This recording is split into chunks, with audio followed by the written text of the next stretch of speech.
Men should know that women need affection. It's a primary need for women. And so we want to follow the example of the Prophet ﷺ. There was a reason that he encouraged spouses to hold hands and to feed one another from the same plate. Just like any other blessing, marriage can start to feel stale. It can start to feel old. You can start to take it for granted. But these types of intimate gestures help reinvigorate the marriage. You want to take note of the 5 languages of love. There's a book out there that you can find that discusses the 5 languages of love. But a quick synopsis is that there's 5 ways that men and women show love to one another. 5 ways all human beings show love to one another. And the way people show love is by providing service, by giving your time, by giving verbal praise and affirmation, by giving physical affection, and by giving gifts. These are the 5 languages of love. And you want to see which language of love your spouse is utilizing on you.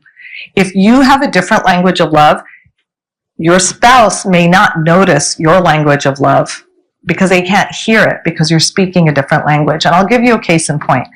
My love language is verbal affirmation. Big surprise. I'm big about talking, right? And telling people how much I appreciate them, writing about how much I appreciate them and love them. My husband's language of love is service. He doesn't talk much about how much he loves you. He's just quietly doing what needs to be done. And the times that my husband and I butt heads or we have a conflict, it's usually when we're speaking different languages of love and we're not hearing each other. So mine might be, I made an effort to look nice and you didn't say anything about how pretty I look, or you didn't say anything about how delicious my food is that I made for you today. And an example of a time when he was frustrated with me was when I borrowed his car and I came back and the gas tank was on empty, because that's something he would never do. He would never leave me with an empty tank of gas. And so to him, it was a sign of inconsideration for me to overlook the fact that I was leaving him with an empty gas tank, because he's all about service. So for me, in order to make sure that my husband feels loved, I have to get out of my comfort zone and do what I know my husband would do to show his love to me. And he gets out of his comfort zone, inshallah, and tries to make more of an effort of talking about things that I might want to hear from him. Another big need for women is the need for intimate conversation. They say that men fall in love with their eyes and women fall in love with their ears. And there's truth to that.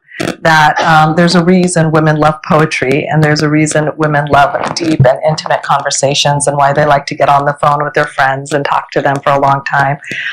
Whereas husbands are just fine, hearing the basic details of what's going on, the basic points, and not going into too many details. So that's something for men to keep in mind, that women need intimate conversation and they need undivided attention when you are talking to them.